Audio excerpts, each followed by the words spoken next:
Hello friends, स्वागत है आप लोग का हमारे यूट्यूब चैनल अस्टा ऑनलाइन क्लासेस में। तो इस वीडियो में हम आप लोग को जो है क्लास 10th साइंस के जो विद्युत धारा के चुंबकीय प्रभाव यानी कि magnetic effect of electric current chapter है। इसमें आपका प्रत्यावर्ती धारा और दिश धारा में अंतर को पढ़ना है। यहाँ पर हम आपको काफ़ी इजीली वे में जो और आसानी से प्रत्यावर्ती धारा और दिश धारा में किस प्रकार से जो अगर आपका एग्ज़ाम में अंतर पूछा जाता है, डिफरेंस पूछा जाता है, तो आपको लिखना है और बनाना है और किस तरह से आपको जो याद करना है काफ़ी आसान शब्दों में हम समझेंगे ताकि आपको याद भी हो जाए और 4-5 आप अंतर भी लिख पाएँ जो कि हर बार पूछ दिए जाते हैं एग्जाम में। तो चलिए स्टार्ट करते हैं आज के इस वीडियो को।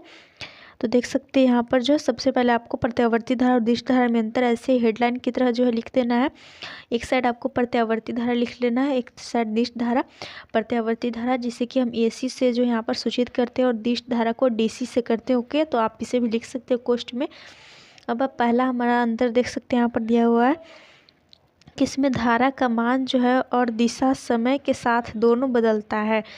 यानी कि प्रत्यावर्ती धारा में हम जानते हैं कि जिसमें धारा का मान धारा का मान यानी कि जो आई है और जो दिशा है, डायरेक्शन है, समय के साथ दोनों ही जो है बदलते हैं। बट जो हमारा दिश धारा होता है इसमें केवल धारा का मान बदलता है, अर्थात दिश धारा एक ही दिशा में बहती है। यानी कि दिश धारा में हम लिखेंगे कि इसमें केवल धारा का ही मान बदलता है। आपको जो दिश धारा इसमें दिशा नहीं बदलता है, दिशा जो है धारा मतलब कि दिश धारा की दिशा नहीं बदलती है, यह एक ही दिशा में बहती है। ओके, काफ़ी सिंपल और शांत शब्द है जो कि आपको एक ही बार पढ़ने में याद हो गया होगा। अगला है कि इसे आसानी से उत्पन्न किया जा सकता है। यानी कि जो प्रत्यावर्ती धारा है एसी है, जो कि अल्टरनेटिंग करंट हम बोलते हैं इंग्लिश में, तो यह जो है आसानी से उत्पन्न किया जा सकता है।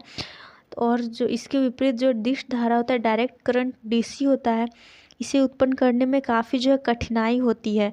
ओके, तो ये आपका जो है एक अंतर हो गया। अगला है इसे आसानी से डीसी में बदला जा सकता है।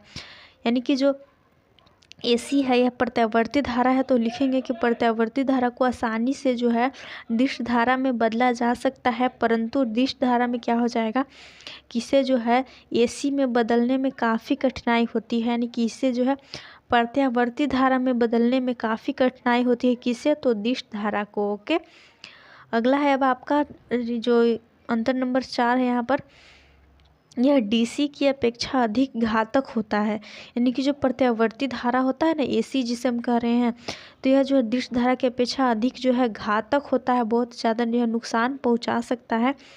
इसके विपरीत जो आपका जो है डीसी होता है, तो यह एसी की अपेक्षा कम घातक होता है, इससे जो कम हार्मफुल होता है। इससे आपको जो है अगर कोई नुकसान होता है तो इससे आपको जो है प्रत्यावर्ती धारा से की अपेक्षा कम ही होता है। और अगला हम अगर लास्ट अंतर यहाँ पर बात करें जो कि दिया हुआ, यह चालक के सतह पर प्रवाहित होता है। यानी कि जो प्रत्यावर्ती धारा है, अल्टरनेटिंग करंट है, या जो भी चालक होता है उसके सतह पर यह जो है उसके सरफेस पर प्रवाहित होता है।